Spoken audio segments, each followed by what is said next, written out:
Defence ministry के द्वारा 195 billion rupees का एक बड़ा समझौता किया जा रहा है nuclear capable supersonic cruise missile BrahMos को लेकर। रक्षा के क्षेत्र में आत्मनिर्भर भारत की ओर ये एक माइलस्टोन साबित हो सकता है।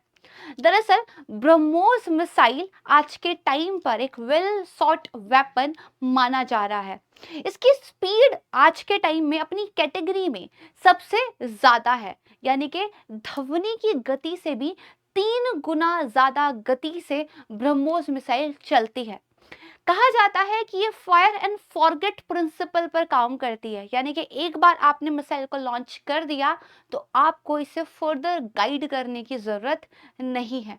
और इसी की वजह से जो वर्ल्ड के अदर कंट्रीज हैं उनका इंटरेस्ट इस मिसाइल को भारत से खरीदने के लिए बढ़ता जा रहा है। हाल ही में जो वेस्ट एशियन कंट्रीज हैं और अफ्रीकन कंट्रीज हैं, उन्होंने ब्रह्मोस मिसाइल को लेकर अपना इंटरेस्ट दिखाया है। और कुछ टाइम पहले ही इन कंट्रीज के डेलीगेशन भारत आए थे ब्रह्मोस टीम से मिलने के लिए, जहां पर टीम ने उनको ब्रह्मोस के बारे में मोर इन्फॉर्मेशन दी थी। इसी संदर्भ में भारत को एक बड़ी सफलता मिली थी, जहां पर फिलीपींस से एक बहुत बड़ा ऑर्डर भारत को मिला था ब्रह्मोस मिसाइल एक्सपोर्ट करने के लिए। कहीं ना कहीं ये सारी चीजें प्रधानमंत्री मोदी जी के उस विजन के साथ जाती हैं, जहां पर उन्होंने ये कहा था कि हमें भारत को डिफेंस मैन्युफैक्चरिंग हब बनाना है ग्लोबल लेवल पर। और एक टारगेट भी सेट किया गया था, जहां पर हमने ये कहा था कि हम 2025 तक $5 बिलियन का एक्सपोर्ट करेंगे डिफेंस कैटेगरी में। अब देखिए, ये जो ब्रह्मोस मिसाइल का एक एग्रीमेंट हुआ है, टोटल 5 एग्रीमेंट जो है रक्षा मंत्रालय के द्वारा किए गए हैं कैपिटल एक्विजिशन को लेकर।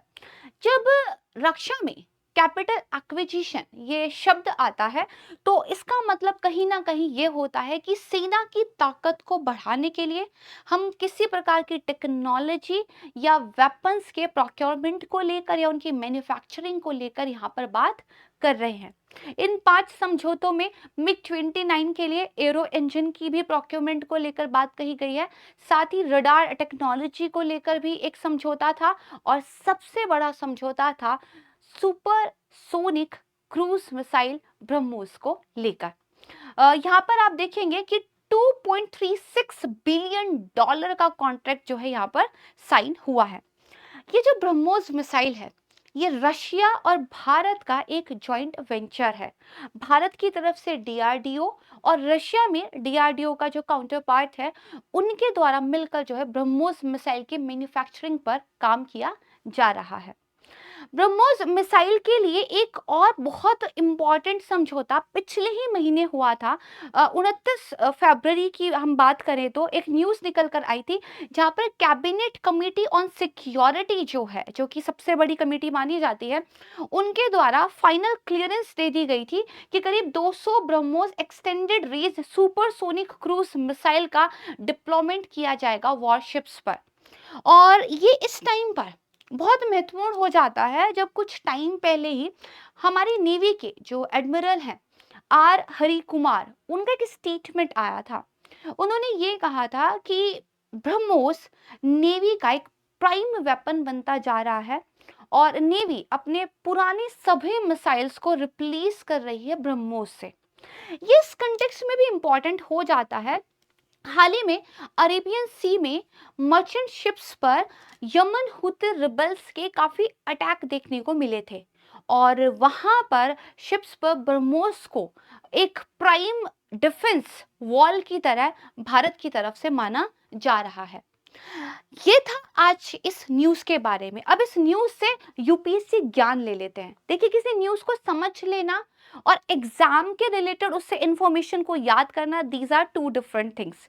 तो न्यूज हमें समझ में आ चुकी है। अब यूपीएससी ज्ञान इस सेगमेंट में हम देखेंगे कि ब्रह्मोस से किस तरह का सवाल पूछा जा सकता है, किस तरह की इंफॉर्मेशन आपको याद होनी चाहिए और क्या प्रीवियस ईयर क्वेश्चन यूपीएससी ने इस पर आधारित कुछ पूछा है।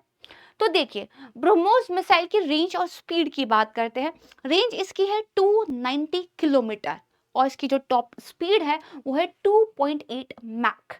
मैक जो है हम साउंड की स्पीड से कंपैरिजन करने के लिए यूज करते हैं, और ये लगभग साउंड की स्पीड से 3 गुना ज्यादा है, और इसीलिए ग्लोबली इसको एक आप कह सकते हैं सबसे फास्टेस्ट एक मिसाइल माना जा रहा है, अगर हम क्रूज मिसाइल की कैटेगरी में बात करें तो। अगर हम बात करें तो ये 2 स्टेज मिसाइल है। इसकी जो फर्स्ट स्टेज होगी वो एक सॉलिड प्रोपेलेंट इंजन है, सेकंड स्टेज जो है एक लिक्विड रैमजेट इंजन है। काफी इंपॉर्टेंट ये इंफॉर्मेशन यहाँ पर हो जाती है।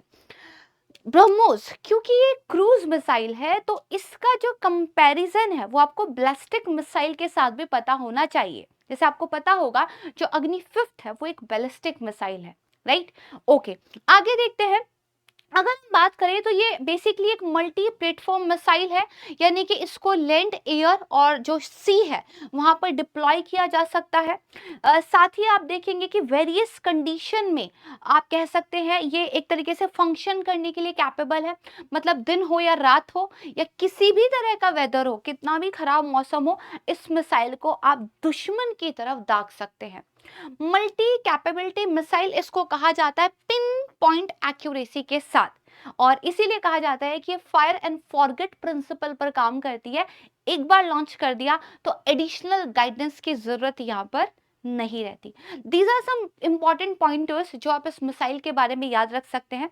अब देखते हैं कि क्या यूपीएससी ने ऐसा कुछ सवाल पूछा है, तो बिल्कुल पूछा है, और 2023 में ही पूछ लिया था।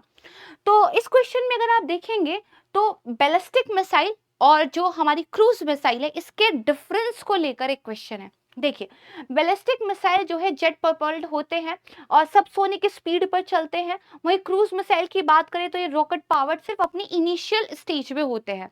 ये यहाँ पर इंटरचेंज करके लिखा गया है।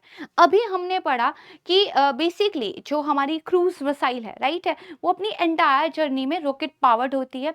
वहीं बैलिस्टिक मिसाइल के बारे में याद रखिएगा, इनिशियल फेज में जो है उसको पावर दी जाती है, उसके बाद वो एक बेसिकली कर्व बनाता हुआ पाथ फॉलो करती है जो कि ग्रेविटी से गाइडेड रहता है। करेक्ट है। दूसरी स्टेटमेंट देखते हैं। अग्नि 5 एक मीडियम रेंज की सुपरसोनिक क्रूज मिसाइल है। वहीं ब्रह्मोस क्या है, solid fuelled intercontinental ballistic missile है। ये तो क्लियर हो गया होगा। अग्नि 5 क्या है, आईसीबीएम है, आपकी जो है इंटरकॉन्टिनेंटल बैलिस्टिक मिसाइल है। वहीं ब्रह्मोस क्या है, आपकी क्रूज मिसाइल है। तो दोनों ही स्टेटमेंट यहाँ पे गलत थे, इसलिए नाइदर 1 और नो 2 यहाँ पे क्योंकि करेक्ट पूछा है तो ये आंसर हो जाएगा। अगर आपने इस वीडियो को पसंद किया, आई होप कि आपने इसको एंजॉय किया होगा, तो हम इसको एक सीरीज की तरह लेकर आएंगे जिसमें हर दिन एक बर्निंग इश्यू को यूपीएससी ज्ञान सेगमेंट के साथ में लेकर आऊंगी, जहां पर ना सिर्फ हम उस न्यूज को समझेंगे, अपने अंडरस्टैंडिंग डेवलप करेंगे, बल्कि यूपीएससी एग्जाम के पॉइंट ऑफ व्यू से आपको क्या पता होना चाहिए वो भी पढ़ेंगे, और साथ में अगर कोई क्वेश्चन है तो उसको भी सॉल्व करेंगे। अगर क्वेश्चंस की बात आती है तो याद रखिएगा, टेक्स्ट बुक की all India test series already design हो चुकी है आपके लिए। आप यहाँ पर आकर टेस्ट को आकर अटेम्प्ट कर सकते हैं। पहला मॉक टेस्ट हो चुका है, इसका कंप्लीट सॉल्यूशन आपको यूट्यूब पर मिल जाएगा, और दूसरा टेस्ट सैटरडे एंड संडे होने वाला है। हर सैटरडे संडे आपका एक टेस्ट होगा जिसका कंप्लीट सॉल्यूशन आपको मंडे को यूट्यूब पर मिल जाएगा। टेस्ट देने के लिए आपको टेक्स्ट बुक की ऐप पर जाना होगा, वहां पर कंप्लीटली फ्री आप इन टेस्ट को अटेम्प्ट कर सकते हैं, और आप ये जान सकते हैं कि क्या आपने उस टेस्ट की कट ऑफ को क्लियर किया था या नहीं। जल्द मिलूंगी आपसे एक नए शो के साथ। तब तक के लिए बने रहिएगा टेक्स्ट बुक के साथ, और टेस्ट अटेम्प्ट करना बिल्कुल मत भूलिएगा। Thank you so much everyone. जय हिंद।